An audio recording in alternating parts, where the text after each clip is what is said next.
कुर्बान हो रहे हैं बैल भैंसे दुम्बे सब, ये सब कुछ उलमाए कराम की निगरानी में हो रहा होता है। और वही सिस्टम है पूरा के हर बस्ती में जहाँ भी जाएं टीमें हर घर में दें। यार किसी से ना पूछना यार गोश्त देने से पहले कि यार आपका ज़बान क्या है, मसलक क्या है, नहीं। अस्सलाम वालेकुम नाज़रीन, आपका मेज़बान उसामा बिन अतीक आपकी खिदमत में हाजिर है और आप देख रहे हैं डेली पाकिस्तान। नाज़रीन मौजूद हूँ मैं शहर कायद में, सैयद ज़फ़र अब्बास भाई मेरे साथ मौजूद है। ईद उल अज़हा की आमद है। हर साल की तरह इस साल भी JDC की जानिब से सैकड़ों की तादाद में ऊँट नहर किए जाएंगे, जानवर कुर्बान किए जाएंगे। जब ऊँटों की बात करते हैं तो दुनिया की सबसे बड़ी होने वाली कुर्बानी ऊँटों की जो बराए मुस्तहकीन होती है साल 2022 में हर साल की तरह इस साल भी की जाएगी। अभी काफ़ी टाइम बाकी ईद उल अज़हा की आमद में, लेकिन जानवर यहाँ पर आ चुके हैं। पब्लिक की रौनक यहाँ आप देख सकते हैं, लोग रोज़ आते हैं जानवरों को देखते हैं। ऊँटों की अगर बात की जाए तो दो कोहान वाले जो ऊँट हैं टर्किश नस्ल के, वो भी आप मेरे अकब में देख सकते हैं। फ्रेम में अगर आप देखें तो ऑस्ट्रेलियन जो बैल है पाकिस्तान का सबसे बड़ा, कामत के अतबार से देखें, वज़न के अतबार से देखें जानवर, या खूबसूरती के अतबार से देखें, हर तरह का जानवर यहाँ मौजूद है। लेकिन कुछ सवाल हैं, शायद कुछ तल्ख सवाल आते हैं, शायद कुछ तल्ख हकीकतें हैं जो आप तक पहुँचानी है। सैयद ज़फ़र अब्बास भाई से बात करेंगे और आपको बताएंगे तमाम तरह सवालात के जवाब। ईद उल अज़हा की आमद है। पिछले साल भी हमने देखा कि बड़े पैमाने पर कुर्बानी की गई और इस बार भी जानवर अभी से आना शुरू हो गए हैं। लेकिन एक चीज़ और बढ़ गई, वो है महंगाई। क्या इस बार तादाद कम हो जाएगी या जज्बा उससे डबल हो जाएगा और चीज़ें उससे डबल हो जाएंगी? देखिए जज्बा तो लोगों में बहुत ज़्यादा है। अभी लोगों ने लाके जानवर देना शुरू कर दिए हैं। मुस्तफ़ा बोरी साहब ने 2 कोहान वाले 4 ऊँट दे दिए हैं। बेस्ट होम्स वालों ने बैल दे दिया है।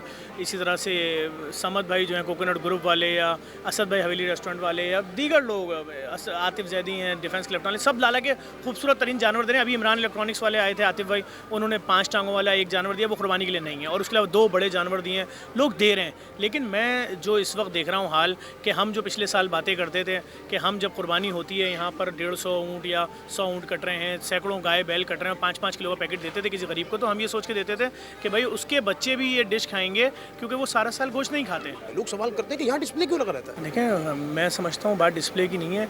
हमने तो ना किसी जानवर को मोहरा पहनाया है, ना किसी जानवर को ताज पहनाया है, ना किसी जानवर को घुंघरू पहनाया है। ये 2 कोहान वाले ऊँट हैं, कोई बोल रहा है 25 लाख का एक आता है, कोई बोल रहा है क्या इस तरह खड़े करते हैं लोग कि 1 मीटर कपड़ा लिया उसके पेट पे बांध दिया बस? भाई हम तो सादा सादा खड़ा करते हैं, कोई दिखावा दिखावा नहीं भाई, सीधी सीधी चीज़ है। आपने जानवर दे दिया, यहाँ खड़ा कर देंगे, हम उसको अच्छा खिलाएंगे, उसकी देखभाल करेंगे। जिस दिन कुर्बानी होगी, पहले ईद के तीसरे दिन होती थी, लेकिन चूंकि बहुत ज़्यादा बड़ी तादाद में जानवर होते हैं और तमाम मसाले की जगह उलमा ने पहुँचना है, और खुदा न खास्ता भाई तीसरे दिन बारिश हो जाए या कोई दीगर मुश्किलात, तो फिर हम उसको दूसरे दिन पे ले गए।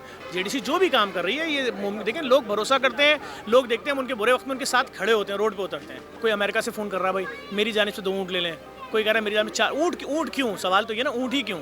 भाई बात ये है कि ऊँट के अंदर एक मकसूद, बिलफर्ज हमें अगर ऊँट पड़ रहा है 1.5 लाख रुपए का, तो 1.5 लाख के ऊँट के अंदर 8 मन गोश्त निकल रहा है। भाई आप मुझे 8 मन की गाय दिलवा दो 1.5 लाख में, कम से कम 8-7 लाख की मिलेगी। तो भाई हम तो ये देख रहे हैं कि गरीब का बच्चा, वो गरीब को यकीन नहीं आता यार, आप किसी का दरवाज़ा खटखटाए 5 किलो गोश्त का थैला, तो वो हैरत में आ जाता है कि क्यों दे रहे हो भाई मुझे, ये है मामला। तो हम तो भाई सिर्फ ये देख रहे हैं कि हम चाहते हैं लोगों के घरों में उनके बच्चे भी यार। अच्छा, कुर्बानी के दिन क्या तरीक़ेकार रहता है कि जो तकसीम है वहाँ पे लोग खुद आके ले जाते हैं, या ये जो JDC है वो खुद भी पहुँचाता है? हाँ, JDC पहुँचाता है। खुद वाला सिस्टम इसलिए नहीं है क्योंकि इसमें भी बहुत बड़ी माफियाज इन्वॉल्व हैं।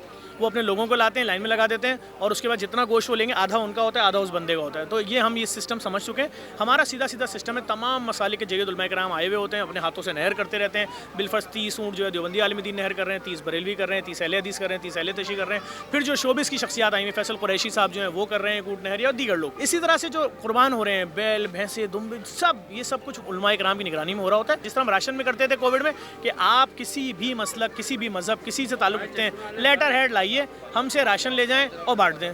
तो बात वही तरीका हम रखते हैं ताकि आसानी से लोगों के घरों तक पहुँचे। लास्ट में सिर्फ ये बता दीजिएगा कि पिछली बार जो कुर्बानी उसमें याक की कुर्बानी भी हुई थी, और फिर एक अहम सवाल ये भी रहता है जो लोग देख रहे हैं कि कुर्बानी सिर्फ क्या महज एलान कराची के लिए होती है या मुल्क के दीगर शहरों में भी होती है? नहीं, याक की जो आप बात करें, सारे याक कटे थे गिलगित में, और उसके अलावा लाहौर में, इस्लामाबाद में, जहाँ जहाँ हमारे दस्तरखाने हैं, वहाँ पूरे थर में हम भैंसें काटते हैं। जो मतलब आप जहाँ भी देखें, गाय बैल बकरे दुम्बे, हर चीज़ की कुर्बानी हमारे यहाँ हो रही होती है। और बल्कि इस बार अभी जो थर में हमारा प्रोग्राम है ऊँट काटने का, और लाहौर वगैरह में भी हम ऊँट काट रहे हैं, लोग हमसे रब्ता कर रहे हैं। मतलब जहाँ जहाँ होती थी अब उसको बढ़ा रहे हैं, कराची के लेवल पर ला रहे हैं। और वही सिस्टम है पूरा के हर बस्ती में जहाँ भी जाएं टीमें हर घर में दें यार, किसी से ना पूछना यार गोश्त देने से पहले कि यार आप ज़बान क्या है, मसलक क्या है, नहीं। ये ज़फ़र अब्बास हमारे साथ मौजूद थे।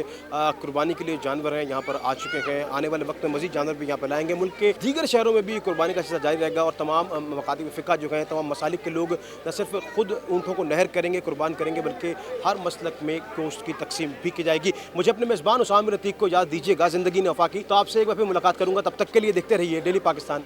खुदा हाफ़िज़।